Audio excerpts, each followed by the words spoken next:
윤석열 대통령 그 총장 때 징계 문제하고요. 그다음에 아들 수사나 그 상황을 또는 이제 출마 여부 이런 거 추미애에 대해서 한번 살펴보면 제가 알기로는 이제 그 윤석열 대통령이 그때 검찰총장이죠.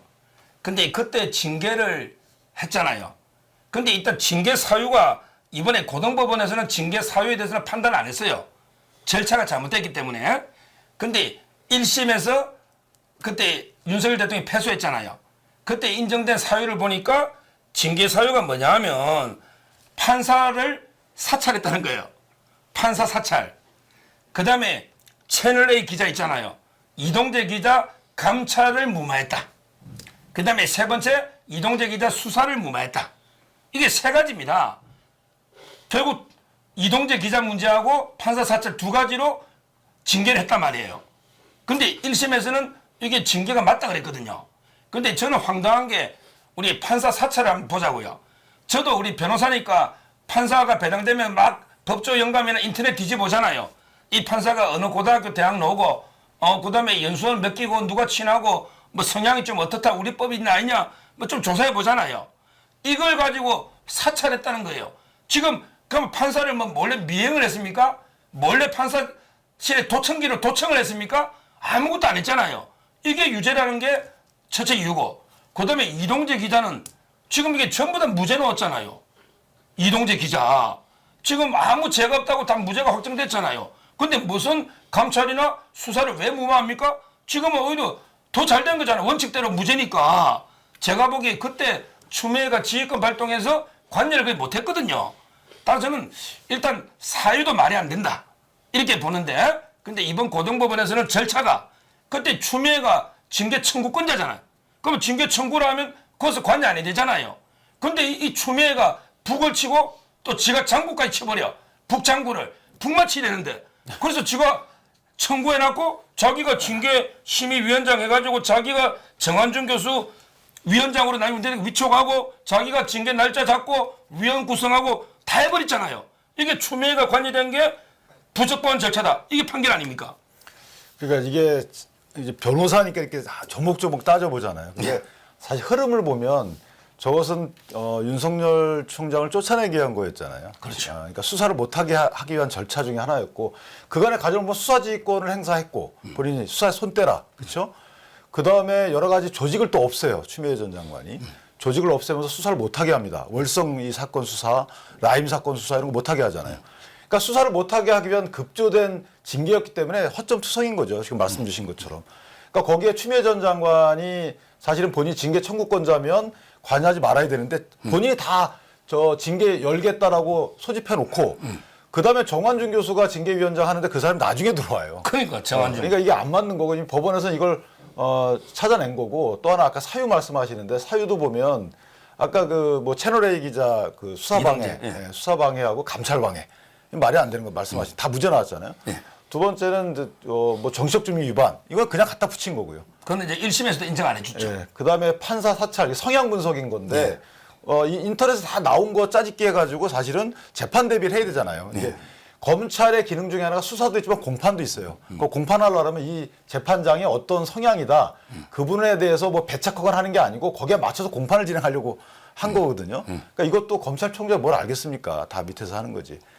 보고도 안 받았다는 거고 그때 아시다시피 모 씨가 본인은 보고 받고 이거 부적절하다고 얘기했다고 또 이상한 증언을 한 사람이 있어요. 이런 식으로 뭔가 만들어진 건데 어쨌든 지금에서나 이렇게 밝혀진 게 다행인 것이고 저는 개인적으로 이게 조목조목 반박할 내용이 아니고 전체적으로 일단 무리한 징계였잖아요. 쫓아내기 위한 징계. 여기에 초점이 맞다라고 생각합니다. 그러니까 지금 이제 판결문을 좀 더 보면 그 정한중 위원장 대리요. 그 사람에게 자격도 없고요. 실제 위원장 포함해가 과반 출석에 과반이 의결해야 되는데 3명도 안 돼요. 저끼리 왜 전부 재척을 빠지고 해가지고 지금 이제 그 3인의 징계위원만 출석해서 적법하지 않다.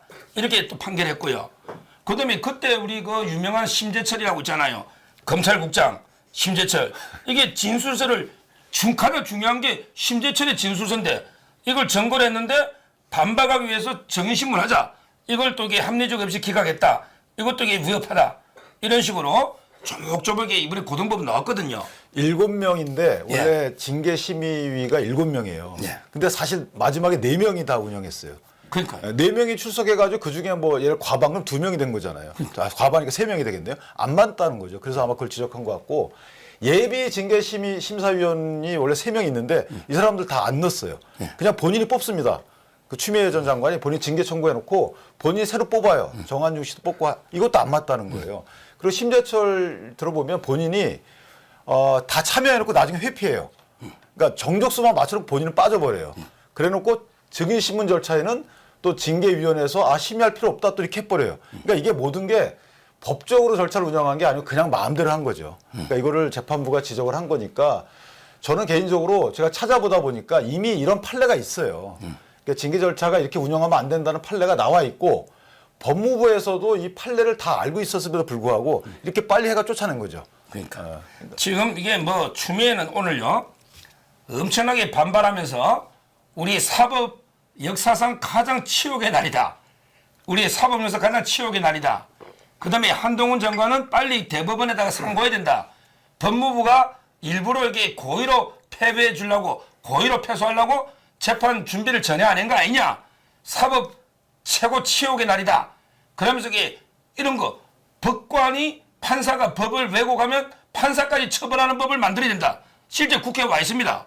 판사가 그럼 유창호부터 구속해야 되겠네. 그렇다면 지금 이런 식으로 이게 그 법관을 사법부를 비판하고 한동훈 장관 법무부를 지금 이게 비난하고 있는데 오히려 저는 그때 추미애가 완전히 진짜 이게 말도 안 되는 검찰총장 사상 초유 징계를 진짜 이게 졸속 개판으로 밀어붙인 거 아닙니까? 그게 우리 사법역사 가장 부끄러운 날 아닙니까? 그러니까 그 당시 기억하시면 감찰위원회에서는 이거 징계할 수 없다라고 의결을 했어요. 예. 그럼에도 불구하고 징계위원회를 소집한 거거든요. 징계위원회도 사실 유명무실한 상태였는데 그거를 급조하느라고 아까 말씀드린 대로 본인이 다 통제해놓고 나서 나중에 정족수를 나중에 채워요. 그러니까 이게 문제라는 거죠. 그러니까 징계위원회, 징계 청구권자는 이제 본인이 검찰 역할을 하는 거고 징계위원회는 법원 역할을 하는 건데 검찰 역할을 하는 사람이 법원까지 다 꾸리는 거죠. 그러니까 약간 전체주의적 사고방식인 것 같아요. 본인이 다 알아서 합니다. 그래놓고 지금에 와서 본인의 그런 행동 때문에 법원이 올바로 판단하는 것에 대해서 또 문제 삼는 거잖아요. 근데 문제는 뭐냐면 지금 1심 법원이 만약에 패소했는데 2심 법원에 승소한 게 아니고 거꾸로잖아요. 그러니까 1심 법원에서는 법무부가 승소했어요. 그렇기 때문에 그대로 유지돼 온 거에 대한 판단만 바뀐 거예요. 그러니까 법무부가 검찰이나 법무부가 자료를 뭐 부실하게 낸 게 아니고 이미 다 제출돼 있어요. 그러니까. 거기에 대해서 사법부 판단만 바뀐 거기 때문에 이것이 마치 법무부가 고의로 대응을 안 해서 그랬다. 이것도 좀 말이 안 되는 주장이죠. 그러니까 심준보 부장판사 심준보 거기에 그 이성환이라고 제 또 친한 판사님도 있네. 제대로 이게 고등법원에서 이런 데 판사들이 살아있다. 이번에 이렇게 보이고요. 그다음에 추미애 하나 더 짚어보면 그 아들 있잖아요. 저는 이게 진짜 심각한 문제라 보거든요. 아들이 그때 완전히 꾀병이죠. 꾀병으로 휴가를 갖다가 계속 연장하다가 마지막에 제가 알기로 도박 있잖아요. 게임. 이게 중독되니까 군대를 안 가버린 거예요. 탈영이란 말이에요. 탈영은 엄청나게 큰 범죄잖아요. 그러니까 이제 추미애가 큰일 났다. 이래가지고 이게 보좌관한테 시켜가지고 그 전화해가지고 어떻게든 이게 탈영으로 처벌 안 되도록 좀 소급해가지고 이렇게 우리가 휴가를 허가해 준 것처럼 이렇게 꾸몄잖아요. 근데 이게 이제 그 밑에 병장들 양심선은 다 나왔고 이제 그 지원 장교부터요. 이제는 모든 사람이 다시 조사가 끝났어요. 재조사가 들어가서 이제는 모든 진실이 밝혀지거든요. 그럼 이게 곧 동부지검에서 이제 기소를 하지 않을까요, 지금? 기소를 해야 되는 사안으로 보이고 그 당시에도 사실 법무장관 때 일어났던 일이잖아요. 예. 저런 일이 벌어지고 나서 그 윤석열 총장에 대해서 저렇게 징계가 시작이 된 거거든요. 그때 수사가 하려고 그러면 사실은 이제 뭐 바꿔버리고 하던 상황이었고 또 하나는 말씀하신 것처럼 다 이게 그 구조적으로 맞는 거거든요. 왜냐하면 보좌관이 전화를 왜 합니까 거기다가? 그러니까. 보좌관이 전화할 이유가 없잖아요. 그 전화를 했는데 그 보좌관 전화 받은 그 대인가요? 뭐 이런 사람이 역할이 당연히 있는 거고 그리고 또 미복귀해요. 근데 어떻게 자동 연장이 되냐 이 말이죠. 저도 군대를 뭐 장기로 다녀왔습니다만은 그런 거는 이 탄력이라는 것은 굉장히 엄한 거예요. 따라서 저 부분은 법률적으로 엄하게 다스려야 돼. 특히나 제가 공무원 생활할 때 보니까 제 아들이 군대 가야 되거든요. 근데 귀하의 자녀는 뭐 감시 대상이래요. 이렇게 엄하게 감시 대상인 거기 때문에. 근데 그 당시에 국회의원 특히 야당 대표였던 걸로 제 기억이 되는데 국회의원의 자녀분들은 엄하게 오히려 엄중히 다스려져야 되는 것이지 특혜를 받아서는 안 되는 거잖아요. 그런 측면에서 보면 추미애 전 장관의 태도가 문제가 있다. 무조건 사과를 해야 되는 것이죠. 처벌 여를 떠나서. 그리고 이제 그때 추미애가 장관이고 아들이 수사받고 그때 동부지검장이 김관정인가 그 완전히 친정권 검사 동원했잖아요. 그래서 이게 이해충돌 아닙니까? 아들하고 추미애는 이해충돌이 맞잖아요. 근데 국민권익위원회 해석을 의뢰했더니 실무자가 이해충돌이 맞다고 옛날 판례도 있거든요. 조국이 때도 그 있잖아요. 해석이. 근데 전현이라고 이자가 저하고 연손 동기입니다. 이 여자가. 강남에 옛날 국회의원 된 전현이 이자가 이게 완전히 직권을 남용해가지고 야 그거는 이해충돌 아니다. 추미애는 이래가지고 이것도 조사받고 있거든요. 그러면 전현이도 처벌해야 되는 거 아닙니까? 직권남용될 여지가 있죠. 그 부분은 좀 여러 가지 겹쳐 있어요. 전현희 국민권익위원장은 뭐 본인이 피해를 봤다 그러는데 아니 근무 시간에 늦게 오고 이런 것들이 그 누가 어떤 분이 어떤 얘기를 한다 하더라도 그게 탓할 건가요? 오히려 하급자에 대해서 뭐라고 그러는 게 저는 공직자로서 문제가 있는 거고 저런 식으로 국민권익인데 어떻게 특권 측만 권익을 보호하는지 모르겠어요. 국민 권익을 보호해야 되는 거죠. 그러니까요. 마지막으로 이게 추미애 정치적으로 제가 이제 조금 전에 그 좌파 쪽에 뭐 정치 전문 기자들 장윤선이나 여러 명에게 전화를 해봤어요. 이재명 변호인 맡고 있는 조상우나 지금 이제 추미애가 광진은 어렵고 다른 지역으로 이게 간다.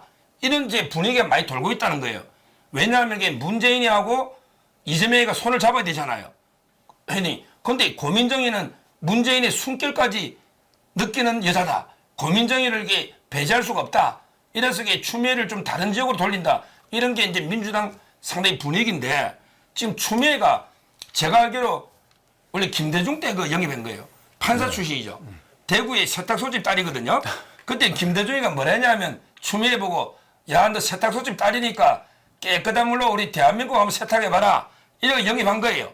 근데 제가 보기에 추미애가 대한민국을 세탁을 했는데 완전히 똥물로 세탁을 해버린 거야. 이게 옷이 더 더러워. 세탁하기 전보다 옷이 더 구정물, 똥물로 세탁을 해버렸으니 얼마나 분탕질 치습니까? 정치적으로. 근데 저는 우리 우파 쪽에서 보면 아주 고마워. 옛날에 더루킹 고소해가지고 김경수도 때려잡았잖아요. 추미애가 없었으면 윤석열 대통령이 안 되잖아요. 저는 우리 우파 쪽에는 추다르크 고마운데 우리 국가적으로 보면 진짜 문제가 많은 이게 추미애인데 이번에 어떻게 국회의원 나올 것 같습니까? 어떻게 봅니까 추미애? 근데 결과적으로 추미애 전 장관 때문에 이제 윤석열 대통령도 대통령이 됐고 이렇게 됐지만 만약에 윤석열 같은 인물이 아니었으면 견뎌내겠어요. 그러니까 그런 상황을 만드는 정치는 저는 개인적으로 등장하면 안 된다. 계속 나와가지고 국민의힘에 또 긍정적인 역할로 늘 그렇게 귀결될 건 아니거든요. 근데 추미애 전 장관은 아마 아까도 말씀드렸지만 사법적 처벌의 가능성이 없지 않아 있기 때문에 역시나 방탄의 의도 하에 출마할 여지가 없지 않아 있어요. 그리고 서울시장을 넘보는 상황이라서 저는 서울의 북부 지역, 동북부 지역에 어디라도 출마할 가능성이 있다. 그런 생각이 들고 또 하나는 이제 저렇게 광진에 본인이 출마할 생각이 있다라고 하면 이런 또 다른 쪽으로 이렇게 뺄 수가 있어요. 민주당 쪽에서. 아시다시피. 그런 차원에서 보면 분명히 출마할 의사는 공개할 것이다. 그렇지만 아무리 보수 쪽에 긍정적인 영향을 끼친다 하더라도 정치적인 수준을 높이는 건 아니기 때문에 저는 개인적으로 정치를 그만두시는 것도 한 방법이다라고 생각합니다. 그러니까 결론적으로 이게 추미애도 아들 문제로 빠르게 교도소를 가야 된다. 이렇게 정리하고요.